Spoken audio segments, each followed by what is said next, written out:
दोस्तों आज के इस वीडियो में हम डिस्कस करेंगे न्यूटन के गति के नियम की यानी कि न्यूटन्स लॉ ऑफ मोशन से जुड़े हुए एमसीक्यू की। और ये ऐसे क्वेश्चन है जो कि प्रीवियस ईयर में बीएचयू बीएससी चाहे वो बायो ग्रुप हो चाहे मैथ ग्रुप हो, बीएचयू बीएससी नर्सिंग तथा बीएचयू बीएससी एजी में पूछे गए हैं। तो क्वेश्चन बड़े ही इंपॉर्टेंट है और आपके आने वाले एंट्रेंस एग्जाम में पूछे जा सकते हैं।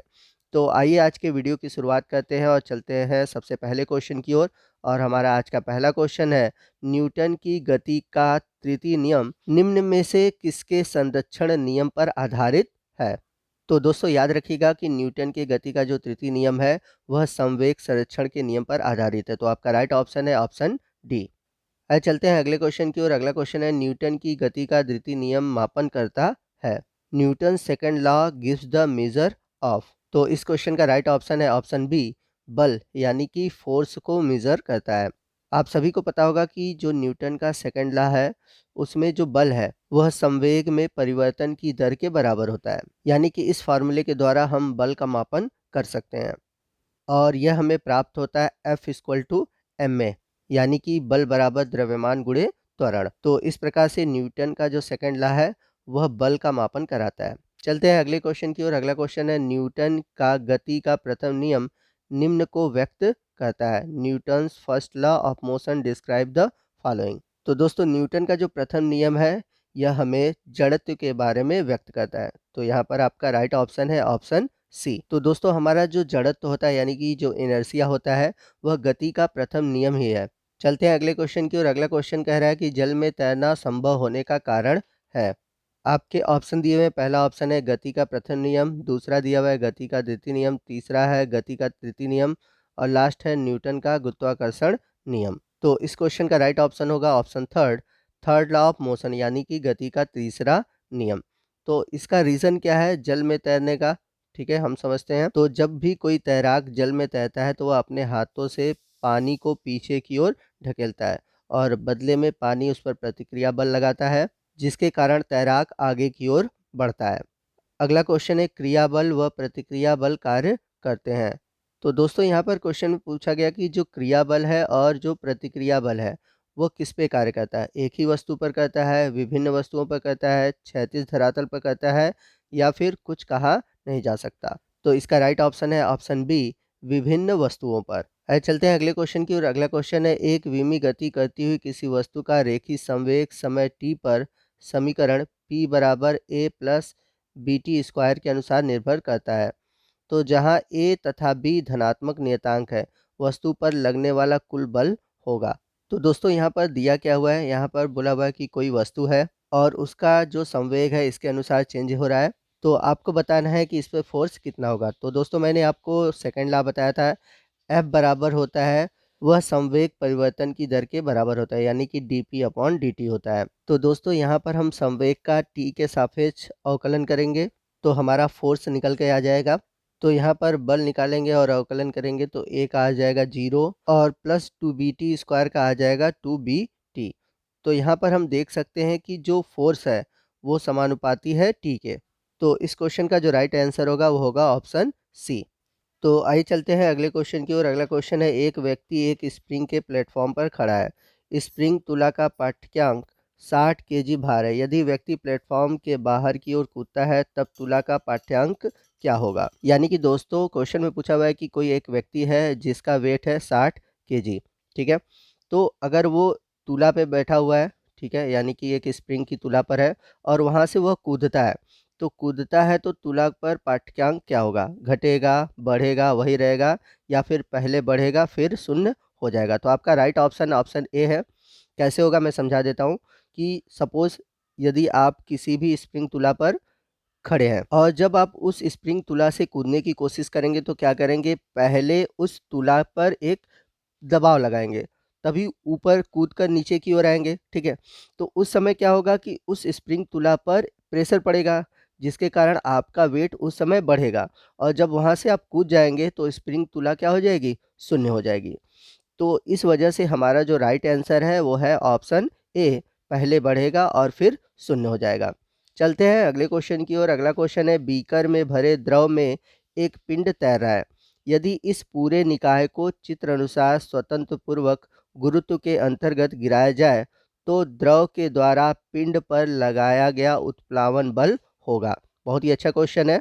तो दोस्तों यहाँ पर दिया हुआ एक पात्र है जिसमें पानी है और उसमें एक पदार्थ तैर रहा है। तो यदि इस पदार्थ को या इस पत्थर को पानी में स्वतंत्रतापूर्वक गिराया जाता है तो पानी द्वारा पत्थर पर कितना उत्प्लावन बल लगेगा। तो दोस्तों हमें पता है उत्प्लावन बल का फार्मूला होता है F बराबर V रो G। और दोस्तों हम सभी जानते हैं कि जब भी कोई वस्तु नीचे की ओर मुक्त रूप से गिरती है तो G का मान 0 होता है। तो दोस्तों यहाँ पर यदि हम G का मान 0 रखते हैं तो हमारे उत्प्लावन बल का मान क्या आएगा, 0। तो इस हिसाब से हमारा जो राइट ऑप्शन है ऑप्शन ए है। अगला क्वेश्चन दिया हुआ है, एक आदमी घर्षण रहित बर्फ के तालाब के केंद्र पर खड़ा है, वह किनारे पर किस प्रकार पहुंच सकता है।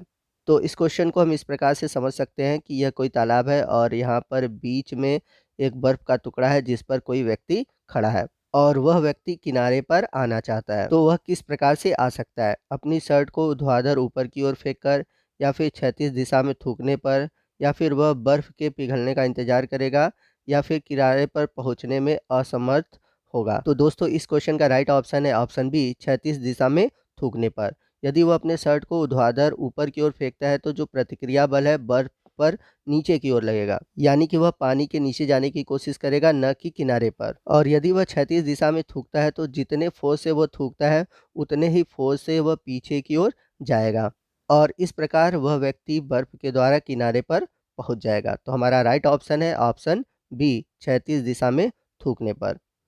चलते हैं अगले क्वेश्चन की ओर। एक छात्र स्वयं को अपने बाल ऊपर की ओर खींचकर ऊपर की ओर उठाने का प्रयास करता है परंतु सफल नहीं होता, क्योंकि आपके ऑप्शन है, पहला है लगाया गया बल बहुत कम है, दूसरा है बाल पकड़ने से लगने वाला घर्षण बल अल्प होता है, तीसरा है न्यूटन का जड़त्व नियम जीवित वस्तुओं पर लागू नहीं होता, और लास्ट है लगाया गया बल निकाय की आंतरिक बल है। तो यहाँ पर क्वेश्चन में कह रहा है कि कोई व्यक्ति है अपने बालों को पकड़कर अपने को उठाने की कोशिश कर रहा है परंतु दोस्तों वह अपने आप को उठाने में असमर्थ होता है। इसका रीज़न क्या है। तो दोस्तों इस क्वेश्चन का जो राइट ऑप्शन होगा ऑप्शन डी होगा, लगाया गया बल निकाय की आंतरिक बल है। यानी कि यदि इस व्यक्ति को उठाना है तो किसी बाह्य बल की आवश्यकता होगी। यदि अपने बालों को वो पकड़ कर खींचता है तो वह उसकी खुद की आंतरिक ऊर्जा है जिसके कारण वह आंतरिक बल का प्रयोग कर रहा है। अगला क्वेश्चन है, स्प्रिंग में तनाव है। यहाँ पर हम देख सकते हैं स्प्रिंग इधर 5 न्यूटन के बल से खींचा गया, 5 न्यूटन से इधर खींचा गया। तो आप क्या करोगे कि आंसर दोगे ऑप्शन डी 10 न्यूटन, क्योंकि आप बोलोगे कि 5 इधर है 5 इधर है, उसको जोड़ोगे तो 10 होगा। तो ये आंसर गलत है। और यदि आप शून्य सोच रहे हैं तो ये भी गलत है। इसका राइट ऑप्शन है ऑप्शन सी 5 न्यूटन। तो 5 न्यूटन कैसे होगा मैं आपको समझा देता हूँ। यदि कोई स्प्रिंग है, मान लेते हैं ये कोई स्प्रिंग है, यदि इसे हम 5 न्यूटन की फोर्स से खींच रहे हैं तो हमारा स्प्रिंग भी पीछे की ओर खिंचता जाएगा और इसमें कोई भी तनाव उत्पन्न नहीं होगा। यदि स्प्रिंग में मुझे तनाव लाना है तो हमें क्या करना होगा, स्प्रिंग को स्थिर रखना होगा। तो तनाव उत्पन्न करने के लिए जितना फोर्स इधर लग रहा है उतना ही फोर्स हमें विपरीत दिशा में भी लगाना होगा। तो इस हिसाब से हमारा जो राइट आंसर हो जाएगा ऑप्शन ए हो जाएगा 5 न्यूटन। अगला क्वेश्चन है, वह समय जिसमें 2 न्यूटन का बल किसी वस्तु में 0.4 किलोग्राम प्रति सेकंड का रेखीय संवेग उत्पन्न कर देता है, वह होगा। यानी कि दोस्तों आपको बताना है कि कोई व्यक्ति किसी वस्तु पर 2 न्यूटन का बल लगा रहा है जिसके कारण इसमें जो रेखीय संवेग है वो 0.4 किलोग्राम मीटर प्रति सेकंड हो जा रहा है। तो 2 न्यूटन का बल कितने समय तक लगाना होगा। तो जैसा कि हम सभी जानते हैं कि जो F बराबर होता है वो होता है संवेग परिवर्तन की दर, यानी कि dp/dt। तो इस फार्मूले को हम इस तरह भी लिख सकते हैं, dt इक्वल टू हो जाएगा dp/f। तो यहाँ पर dp यानी कि संवेग दिया हुआ है, वो कितना दिया है 0.4 और f दिया हुआ है 2। इसे हम सॉल्व करेंगे तो आएगा हमारा 0.2 सेकेंड। तो इस हिसाब से देखा जाए तो हमारा जो राइट ऑप्शन है ऑप्शन ए है। तो दोस्तों ये था हमारा न्यूटन के गति नियम से जुड़े हुए एमसीक्यू। आपको वीडियो कैसा लगा कमेंट करके ज़रूर बताइएगा। जैसा कि हम सभी जानते हैं कि ये टॉपिक बहुत ही लेंदी है तो इसे एक ही वीडियो में कंप्लीट कर पाना संभव नहीं है। और यदि आप चाहते हैं कि इसका मैं सेकंड पार्ट बनाऊं तो ज़रूर कमेंट करके बताइएगा, मैं अगला पार्ट इसका बनाऊंगा। इसके अलावा आप में से कई हमारे व्यूवर्स ने बोला है कि सर आप मॉडर्न फिजिक्स पर वीडियो बनाइए।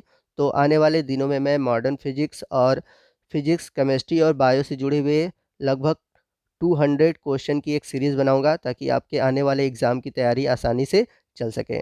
तो दोस्तों आज के वीडियो में बस इतना ही, मिलते हैं अगले वीडियो में। और अगले वीडियो में हम ऐसे कई तरह के क्वेश्चन और आंसर, एमसीक्यू ये सभी सीरीज़ लेकर आएँगे, जिससे आपकी तैयारी प्रॉपर तरीके से चल पाए। तो आज की वीडियो में बस इतना ही, मिलते हैं अगले वीडियो में अगले टॉपिक के साथ, तब तक के लिए जय हिंद, जय भारत।